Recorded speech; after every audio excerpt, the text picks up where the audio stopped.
नमस्कार दोस्तों, आइए जानते हैं आज राजस्थान की बड़ी खबरें। आज की पहली खबर है कि एसआई भर्ती पर अब 7 जुलाई को हाई कोर्ट लेगा अंतिम निर्णय। राज्य सरकार ने मंत्रिमंडलीय उप समिति की सिफारिश के आधार पर पुलिस उप निरीक्षक भर्ती को रद्द नहीं करने का निर्णय लिया। अब हाई कोर्ट इस भर्ती के भविष्य के बारे में अंतिम निर्णय करेगा। कोर्ट ने शपथ पत्र के साथ पेश सरकार के निर्णय को रिकॉर्ड पर लेते हुए मंगलवार को इस मामले पर अंतिम बहस के लिए सुनवाई 7 जुलाई तक टाल दी।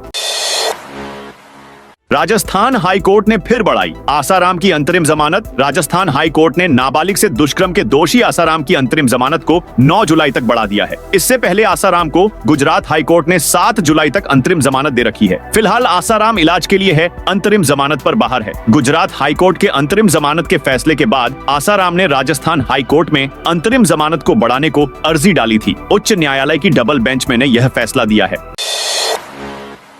जयपुर में सेशन कोर्ट को बम से उड़ाने की धमकी। जयपुर के सेशन कोर्ट को आज फिर से बम से उड़ाने की धमकी भरा ईमेल मिला है। ऑफिशियल ईमेल पर धमकी भरा मेल आने पर कोर्ट की ओर से पुलिस और प्रशासन को सूचना दी गई। इसके बाद टीमें तत्काल मौके पर पहुंची और कोर्ट परिसर को खाली कराया गया। टीमों ने अलग अलग जगहों पर सर्च किया। हालांकि टीमों को किसी भी प्रकार की कोई संदिग्ध वस्तु नहीं मिली है। श्री सांवलिया जी मंदिर में इतनी गिनती हुई। चित्तौड़गढ़ के श्री सांवलिया जी मंदिर में भंडार की गिनती चल रही है। हर महीने की तरह इस बार भी श्रद्धालुओं द्वारा चढ़ाए गए दान का हिसाब लगाया जा रहा है। मंगलवार को गिनती के चौथे राउंड में कुल 5 करोड़ 16 लाख रुपए की गिनती की गई। इससे पहले 3 चरणों में जो गिनती हुई उसे मिलाकर अब तक कुल 21 करोड़ 76 लाख रुपए की काउंटिंग हो चुकी है। शिवराज सिंह चौहान से मिले मदन दिलावर। राजस्थान के शिक्षा एवं पंचायती राज मंत्री मदन दिलावर ने दिल्ली में केंद्रीय कृषि मंत्री शिवराज सिंह चौहान से मुलाकात की। दोनों के बीच खुले में घूम रहे गोवंश, पॉलिथीन कचरा और वाटर बॉडीज के पुनर्जीवन को लेकर अहम चर्चा हुई। मंत्री दिलावर ने सड़क दुर्घटनाओं, जनहानि और फसलों को हो रहे नुकसान के लिए आवारा गोवंश को प्रमुख कारण बताया और इसके स्थायी समाधान के तौर पर गोपालक योजना को पुनर्जीवित करने का सुझाव दिया। राजस्थान के 11 जिलों में आज भारी बारिश का अलर्ट। जयपुर, कोटा और भरतपुर संभाग के कई जिलों में मंगलवार को तेज बरसात हुई। करौली, दौसा, भरतपुर और अलवर में 2 इंच तक पानी बरसा। भरतपुर में भारी बारिश के बाद ट्रैफिक चौराहा स्थित सीएम जन सुनवाई केंद्र डूब गया। करीब आधा फीट भरे पानी के बीच से फरियादियों को निकलकर जाना पड़ा। मौसम विभाग ने बुधवार को बूंदी, कोटा, बारां, झालावाड़, चित्तौड़गढ़, भीलवाड़ा, प्रतापगढ़, डूंगरपुर, बांसवाड़ा, उदयपुर और राजसमंद में भारी बारिश का ऑरेंज अलर्ट जारी किया है, जबकि शेष सभी जिलों जैसलमेर को छोड़कर में येलो अलर्ट जारी किया है।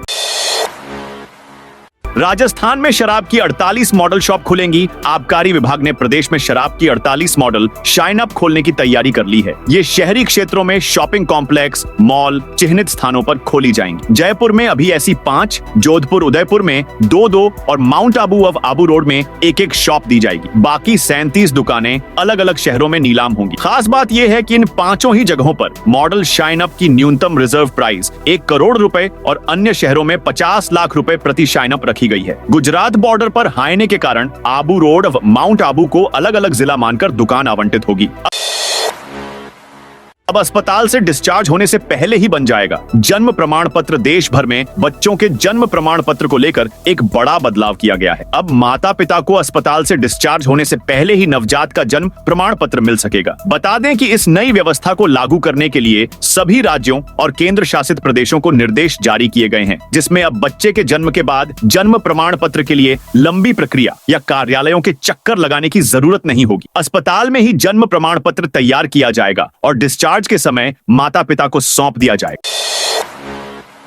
सोना 900 रुपए हुआ महंगा। दुनिया भर के बाजार में जारी उठा पटक का असर सोने और चांदी की कीमत पर नजर आने लगा है। मंगलवार को सोने की कीमत 900 रुपए की बढ़ोतरी हुई है, जिसके बाद स्टैंडर्ड सोने की कीमत बढ़ाकर 99,400 के आंकड़े पर पहुंच गई है, जबकि चांदी की कीमत 1,10,000 रुपए के रिकॉर्ड स्तर पर बरकरार है। सर्राफा व्यापारियों के अनुसार अगले कुछ दिनों में सोने की कीमत 1 लाख के आंकड़े को पार कर सकती है।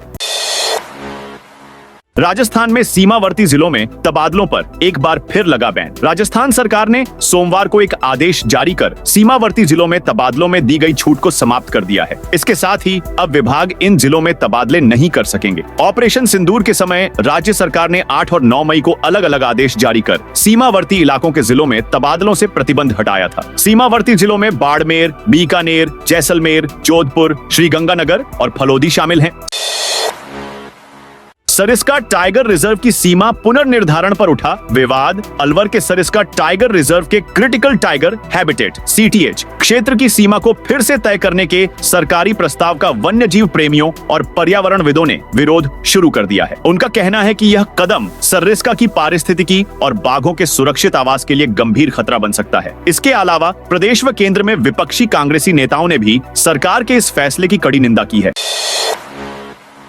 राजस्थान में यूरिया जमाखोरी और कालाबाजारी करने वालों पर होगी सख्त कार्रवाई। राजस्थान में इस साल मानसून ने अच्छी दस्तक दी है। मानसून की अच्छी दस्तक की वजह से खरीफ फसलों की बुआई का रकबा बढ़ा है। वहीं इसकी वजह से उर्वरकों की मांग में भी काफी तेजी देखी जा रही है। उर्वरकों की ज्यादा मांग होने से बाजार में जमाखोरी और कालाबाजारी की समस्या हो सकती है। ऐसे में इस संबंध में कृषि आयुक्त सिमरन गोपाल ने सभी जिलों के अधिकारियों को निर्देश दिए हैं कि यूरिया व अन्य उर्वरकों की उपलब्धता सुनिश्चित की जाए और किसी भी प्रकार की कालाबाजारी, जमाखोरी अथवा ओवर रेटिंग पर सख्त कार्रवाई की जाए। आज से खुला जयपुर बांदीकुई लिंक। दिल्ली मुंबई एक्सप्रेसवे को जयपुर से जोड़ने के लिए बनाया जा रहा बांदीकुई जयपुर लिंक एक्सप्रेसवे आखिरकार बुधवार सुबह 8 बजे से शुरू होने जा रहा है। एक सप्ताह से लेकर 10 दिन तक इस एक्सप्रेसवे को ट्रायल के लिए खोला गया है। ट्रायल के दौरान टोल नहीं लगेगा। बता दें कि किसी तरह की खामी नहीं पाई गई तो फिर इसे स्थायी रूप से खोल दिया जाएगा और टोल वसूली भी शुरू हो जाएगी। खुरी इंटरचेंज के अलावा अन्य इंटरचेंज से बुधवार को ट्रैफिक शुरू नहीं होगा। सब कुछ सही रहा तो 1-2 दिन में अन्य इंटरचेंज से भी ट्रैफिक एक्सप्रेसवे पर शुरू कर दिया जाएगा। बिहार के यूडीएच मंत्री मिश्रा को राजसमंद कोर्ट से राहत। बिहार सरकार में शहरी विकास एवं आवास मंत्री जीवेश कुमार मिश्रा मंगलवार को राजस्थान के राजसमंद की अदालत से राहत मिली है। वर्ष 2010 में अमानक दवा आपूर्ति से जुड़े मामले में दोष सिद्धि के बाद वे मंगलवार को न्यायालय में पेश हुए। न्यायालय ने 7,000 रुपए के अर्थदंड और अपराधी परिवीक्षा अधिनियम के तहत सदाचार बनाए रखने की शर्त पर उन्हें छोड़ दिया। जोधपुर में 10वीं बोर्ड परीक्षा के परिणाम से नाराज ग्रामीणों ने पहले ही दिन जड़ा स्कूल पर ताला। राजस्थान के जोधपुर की भोपालगढ़ पंचायत समिति क्षेत्र के पीएम श्री स्कूल, रावमा विद्यालय, देवाटड़ा का 10वीं बोर्ड परीक्षा परिणाम खराब रहने से नाराज ग्रामीणों का गुस्सा मंगलवार को स्कूल खुलते ही फूट पड़ा। गुस्साए ग्रामीणों ने स्कूल के मुख्य द्वार पर तालाबंदी करते हुए परिसर के बाहर टेंट लगाकर धरना प्रदर्शन शुरू कर दिया। सूचना मिलने पर शिक्षा विभाग व पुलिस प्रशासन के अधिकारी मौके पर पहुंचे और ग्रामीणों से समझाइश की। राजस्थान के इतिहास में तीसरी बार डीजीपी की नियुक्ति में लंबा ब्रेक। राजस्थान में इन दिनों पुलिस विभाग का शीर्ष पद पिछले 20 दिनों से खाली है। कार्यवाहक डीजीपी रवि प्रकाश मेहरा सोमवार रात रिटायर हो गए, लेकिन उनके उत्तराधिकारी का अब तक नाम तय नहीं हो पाया। ऐसे में एक बार फिर वरिष्ठता के आधार पर संजय अग्रवाल को कार्यवाहक डीजीपी का चार्ज दिया गया है। इसके अलावा प्रकाश मेहरा के रिटायर्ड होने के बाद अब भ्रष्टाचार निरोधक ब्यूरो SECB की कमान भी खाली हो गई है। इस तरह की स्थिति राजस्थान में तीसरी बार बनी है जब डीजीपी की नियुक्ति में इतना लंबा ब्रेक आया हो।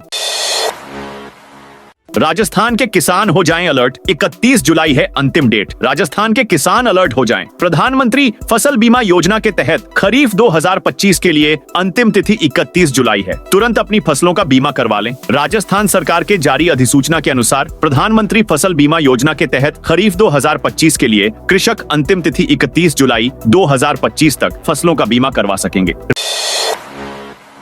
रेल यात्रियों के लिए लॉन्च हुआ रेल वन ऐप। रेल यात्रियों के लिए 1 जुलाई से बढ़े हुए किराए की बड़ी मार पड़ी है। हालांकि इस बीच भारतीय रेल की ओर से एक ऐसी सुविधा यात्रियों के लिए लॉन्च किया गया है जिससे यात्रा के दौरान और यात्रा से पहले यात्रियों की दिक्कतें कम होने वाली है। यात्रियों की सुविधा में विस्तार और टेक्नोलॉजी को बढ़ावा देते हुए भारतीय रेलवे का रेल वन ऐप, रेलने ऐप मंगलवार 1 जुलाई को लॉन्च कर दिया गया। केंद्रीय रेल मंत्री अश्विनी वैष्णव ने नई दिल्ली स्थित इंडिया हैबिटेट सेंटर में रेलवे सूचना प्रणाली केंद्र CRIS के 40वें स्थापना दिवस के मौके पर रेल वन ऐप लॉन्च किया। रेल वन का उद्देश्य रेलवे के साथ यात्रियों के संपर्क को बेहतर बनाना है। RPSSC के 6 एग्जाम जुलाई के दूसरे सप्ताह में राजस्थान लोक सेवा आयोग RPSSC की ओर से 7 से 10 जुलाई तक 6 अलग अलग भर्ती परीक्षाओं का आयोजन अजमेर जिला मुख्यालय पर किया जाएगा। इनमें technical assistant geophysics, biochemist, junior chemist, assistant testing officer, assistant director, research assistant की भर्ती शामिल है। परीक्षाओं में 9,000 से ज्यादा कैंडिडेट्स रजिस्टर्ड किए गए हैं। परीक्षा की जानकारी आयोग की वेबसाइट पर उपलब्ध है। राजस्थान में बनेगी देश की पहली बाल निगम सभा। जयपुर में देश की पहली बाल निगम सभा का आयोजन 15 अगस्त को होने जा रहा है। यह आयोजन नगर निगम, हेरिटेज, फ्यूचर सोसाइटी और डिजिटल बाल मेला के संयुक्त तत्वावधान में किया जाएगा। मंगलवार को मुख्यमंत्री भजन लाल शर्मा ने अपने निवास पर इस सभा के पोस्टर का विमोचन किया। मुख्यमंत्री ने कहा कि कौन बनेगा बाल पार्षद राजस्थान का एक अनूठा नवाचार है। उन्होंने बच्चों को स्वच्छ भारत के सच्चे बालदूत बताया। यह अभियान प्रदेश की सभी नगर निगमों में प्रधानमंत्री नरेंद्र मोदी के स्वच्छ भारत के सपने को साकार करेगा। कांग्रेस के बड़े नेताओं का डूंगरपुर द्वारा डूंगरपुर में 4 जुलाई 2025 को अखिल भारतीय कांग्रेस कमेटी के महासचिव और राजस्थान प्रभारी सुखजिंदर सिंह रंधावा तथा राजस्थान प्रदेश कांग्रेस कमेटी के अध्यक्ष गोविंद सिंह डोटासरा का दौरा होगा। दोनों नेता जिला मुख्यालय पर कांग्रेस कार्यकर्ताओं के साथ बैठक करेंगे। इस दौरे की तैयारियों को लेकर 2 जुलाई को सुबह 11 बजे जिला कांग्रेस कार्यालय डूंगरपुर में एक बैठक आयोजित की जाएगी। जिला कांग्रेस कमेटी के अध्यक्ष वल्लभराम पाटीदार ने सभी पदाधिकारियों और कार्यकर्ताओं को बैठक में शामिल होने का आह्वान किया है।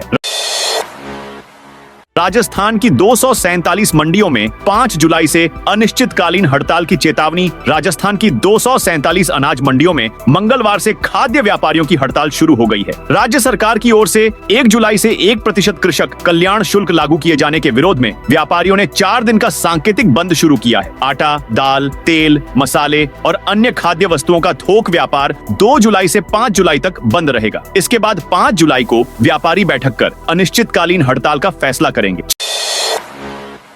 6 माह बंद रहेंगे भट्टे, महंगी होंगी ईंटें। राज्य प्रदूषण नियंत्रण मंडल के आदेशानुसार प्रदेश भर की भांति सीमावर्ती जैसलमेर जिले में भी 1 जुलाई से ईंट भट्टे बंद हो गए हैं। यह आदेश आगामी 6 माह तक प्रभावी रहेगा, यानी ईंट भट्टे अब अगले साल फिर से चालू होंगे। तब तक जिले के करीब 1 दर्जन ईंट भट्टों के बंद होने से ईंटों के भावों के आसमान छूने की पूरी संभावना है, क्योंकि यह आदेश लागू होने से पहले ही उनकी कीमतों में 1.5 गुना तक इजाफा हो चुका है। पूर्व में जहाँ 4,000 रुपए में 1,000 ईंटें मिल रही थी, अब उनकी कीमत 6,000 रुपए हो चुकी है। ईंटों की कीमतों में अचानक हुई इस मूल्य वृद्धि से जहां निर्माण कार्यों से जुड़े ठेकेदारों, मिस्त्रियों और आम उपभोक्ताओं की मुश्किलों में बढ़ोतरी की है, वहीं ईंट भट्टा मालिकों व उनमें काम करने वाले लोगों के समक्ष रोजगार का संकट उत्पन्न हो गया है। जयपुर आगरा हाईवे पर महंगा हुआ सफर। जयपुर आगरा नेशनल हाईवे 21 पर सफर करना अब और महंगा हो गया है। नेशनल हाईवे प्राधिकरण NHAI की मंजूरी के बाद हाईवे पर टोल की दरों में बढ़ोतरी कर दी है, जो मध्य रात्रि 12 बजे से लागू हो गई है। हाईवे से गुजरने वाले कॉमर्शियल वाहनों की टोल फीस में 5 रुपए से 15 रुपए तक बढ़ाए गए हैं। हालांकि राहत की बात यह है कि इस बार कार आदि हल्के वाहनों के टोल में बढ़ोतरी नहीं की गई है, जबकि स्थानीय प्राइवेट वाहनों के लिए उपयोगकर्ता शुल्क का 75% और स्थानीय कॉमर्शियल वाहनों के लिए 50% ही टोल देना होगा। करौली में डायरिया रोकथाम अभियान। शू करौली जिले में डायरिया की रोकथाम के लिए विशेष अभियान की शुरुआत की गई है। जयसिंहपुर आंगनबाड़ी केंद्र से 1 जुलाई को शुरू हुए इस अभियान में CMHO जयंतीलाल मीना ने बच्चों को ORS घोल पिलाया और जिंक की टैबलेट वितरित की। मीना ने बताया कि यह अभियान पूरे राज्य में एक साथ चल रहा है। इसका उद्देश्य डायरिया की रोकथाम और समय पर उपचार के लिए जागरूकता फैलाना है। गर्मी और बरसात के मौसम में डायरिया के मामले बढ़ जाते हैं। ये 5 साल से छोटे बच्चों के लिए खतरनाक हो सकता है।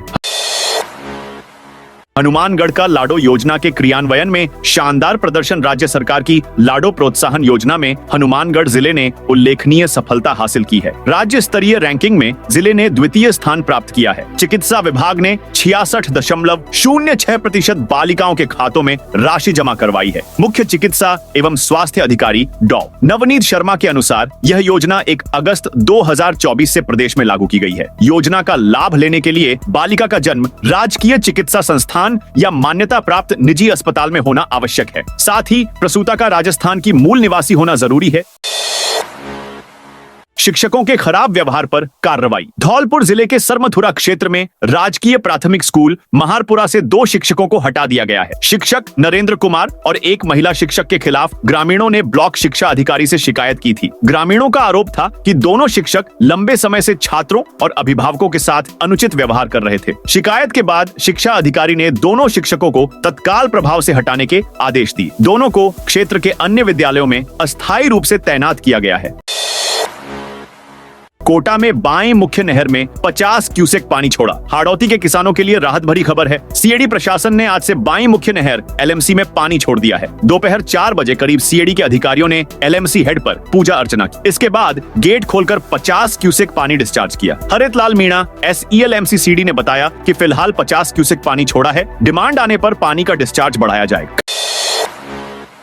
खाद्य सुरक्षा योजना में गिव अप का मौका। राजस्थान सरकार ने राष्ट्रीय खाद्य सुरक्षा योजना के तहत गिव अप अभियान की अवधि 31 अगस्त तक बढ़ा दी है। यह अभियान पहले 30 जून तक चलना था। डूंगरपुर जिला रसद अधिकारी मणिलाल खिंची के अनुसार जिले में अब तक 3,514 अपात्र परिवारों के 13,179 लोगों ने स्वेच्छा से अपने नाम कटवाए हैं। इस अभियान का उद्देश्य योजना से अवैध लाभ लेने वालों को स्वैच्छिक रूप से नाम हटाने का अवसर देना है।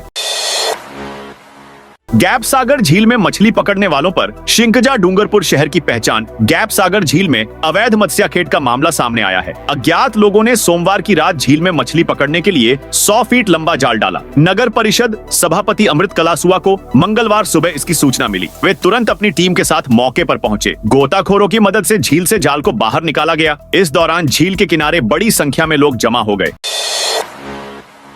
जयपुर में जेडीए के 756 प्लॉट की लॉटरी। आज जयपुर विकास प्राधिकरण जेडीए की 3 आवासीय योजनाओं की लॉटरी कल यानी बुधवार को निकाली जाएगी। इन 3 योजनाओं में 756 प्लॉट भूखंडों के लिए अब तक 8,000 लोगों ने आवेदन किया है। 423 आवेदन आए हैं। सबसे ज्यादा 38,957 आवेदन सरस्वती विहार योजना के लिए आए, जबकि दूसरे नंबर पर गंगा विहार योजना रही। इसके लिए अब तक 24,175 आवेदन आ चुके हैं। तीसरी योजना यमुना विहार थी, जिसमें सबसे कम 19,291 लोगों ने आवेदन किया है। इसके बाद अब जेडीए में कल दोपहर में लॉटरी से आवेदकों को प्लॉट आवंटित किए जाएंगे।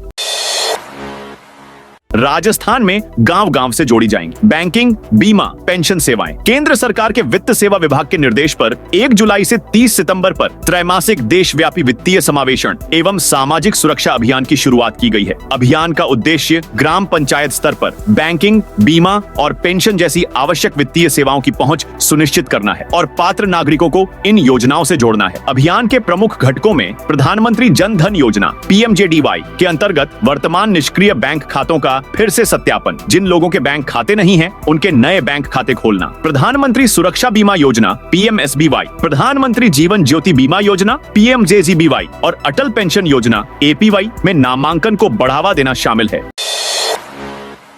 भीलवाड़ा पुलिस स्पेशल टीम की अवैध बजरी पर रेड। भीलवाड़ा जिले में अवैध बजरी खनन के खिलाफ पुलिस और जिला स्पेशल टीम द्वारा लगातार कार्रवाई की जा रही है। इसी के तहत सदर थाना पुलिस ने कोठारी नदी के अलग अलग स्थानों पर छापेमारी कर 12 ट्रैक्टर ट्रॉली, 5 JCB मशीनें जब्त की गईं। 1 दर्जन से अधिक आरोपियों को मौके से पकड़ा गया। 20 से अधिक जिलों में भारी बारिश का अलर्ट। जयपुर सहित प्रदेश भर में मानसून पूरी तरह से मंगलवार से सक्रिय हो चुका है। जयपुर में बूंदाबांदी के साथ ही अन्य जिलों में झमाझम बारिश दर्ज की गई। इससे आमजन को गर्मी और उमस से राहत मिली। धौलपुर में 5 और अलवर में 4 इंच से ज्यादा बारिश दर्ज की गई। Dausa, Karauli, Hindaun city, Gangapur city, Sawai Madhopur, mount Abu, Baran में बारिश की गई। धौलपुर के बाजारों में 2-2 फीट पानी भर गया। पूर्वी भारत के ऊपर बना कम दबाव का क्षेत्र परिसंचरण तंत्र के रूप में परिवर्तित होने से monsoon trough line Ganganagar, Rohtak से होकर गुजर रही है। मौसम केंद्र जयपुर के निदेशक राधेश्याम शर्मा ने बताया कि इस सप्ताह बारिश की गतिविधियों में बढ़ोतरी होगी। बुधवार को जयपुर, जोधपुर, बीकानेर, श्रीगंगानगर, हनुमानगढ़, चूरू, सीकर, अलवर, दौसा, भरतपुर, करौली, उदयपुर, धौलपुर, सिरोही, राजसमंद, प्रतापगढ़, कोटा, बाराम, झालावाड़, जयपुर, बीकानेर, बाड़मेर, जैसलमेर, जोधपुर में तेज बारिश के लिए येलो अलर्ट जारी किया गया है। उदयपुर में नारायण सेवा संस्थान की बिल्डिंग में लगी आग। उदयपुर में सेक्टर 4 स्थित नारायण सेवा संस्थान की बिल्डिंग के 5वें फ्लोर में बीती रात करीब 1 बजे शॉर्ट सर्किट से अचानक लग गई। नाइट शिफ्ट में काम रहे कर्मचारियों ने भागकर अपनी जान बचाई। अफरा तफरी का माहौल हो गया। बिल्डिंग से धुआं निकलता आता देख भीड़ जमा हो गई। कर्मचारियों ने फायर ब्रिगेड और सिविल डिफेंस की टीम को सूचना दी। पुलिस ने बदमाश का निकाला जुलूस। कोटा जिले के दीगोद थाना क्षेत्र में आपसी कहासुनी में किराना व्यापारी पर चाकू से हमला करने वाले आरोपी को पुलिस ने गिरफ्तार किया है। आरोपी रोहित जलोदा खातियान थाना अयाना हाल दीगोद का रहने वाला है। पुलिस आरोपी को शाम को मौका तस्दीक करवाने बाजार में ले गई। इस दौरान लोगों की भीड़ इकट्ठी हो गई। आरोपी हाथ जोड़कर माफी मांगता नजर आया। बता दें, कस्बे के व्यापारियों ने भी आरोपी का जुलूस निकालने की मांग की थी और एक दिन बाजार बंद रखा था। आंगनबाड़ी कार्यकर्ता सहायिकाओं ने रैली निकाल प्रदर्शन किया। राजस्थान आंगनबाड़ी महिला कर्मचारी महासंघ के बैनर तले कोटा की आंगनबाड़ी कार्यकर्ता सहायिका ने सर्किट हाउस से लेकर कलेक्ट्री तक अपनी मुख्य मांगों को लेकर रैली निकाल प्रदर्शन किया। प्रदेशाध्यक्ष शाहिद खान ने बताया कि महिला एवं बाल विकास में कार्यरत आंगनबाड़ी मानदेय कर्मियों की मांगे लंबे समय से विचाराधीन है, उन पर सरकार ने अभी तक ध्यान नहीं दिया। गुजरात हाईकोर्ट के आदेश अनुसार आंगनबाड़ी कार्यकर्ता सहायिका को स्थायी कर्मचारी घोषित किया जाए। आंगनबाड़ी कर्मचारी को ग्रेड 3, ग्रेड 4 कर्मचारी घोषित किया जाए। कर्मचारियों को नियमित कर न्यूनतम वेतन 26,000 दिया जाए। एमडीएस यूनिवर्सिटी में एडमिशन के आवेदन की डेट बढ़ाई। महर्षि दयानंद सरस्वती यूनिवर्सिटी अजमेर ने स्नातक एवं स्नातकोत्तर पाठ्यक्रमों यूजी-पीजी कोर्स में प्रवेश के लिए ऑनलाइन आवेदन की अंतिम तिथि बढ़ा दी है। विद्यार्थी विश्वविद्यालय परिसर में संचालित स्नातकोत्तर पाठ्यक्रमों के लिए 13 जुलाई तथा स्नातक पाठ्यक्रमों के लिए 9 जुलाई तक ऑनलाइन आवेदन कर सकते हैं। पूर्व में यह 1 जुलाई थी। तो दोस्तों, यह थी आज राजस्थान की बड़ी खबरें। आप इस वीडियो को कौन से जिले से देख रहे हैं, उस जिले का नाम जरूर बताइए।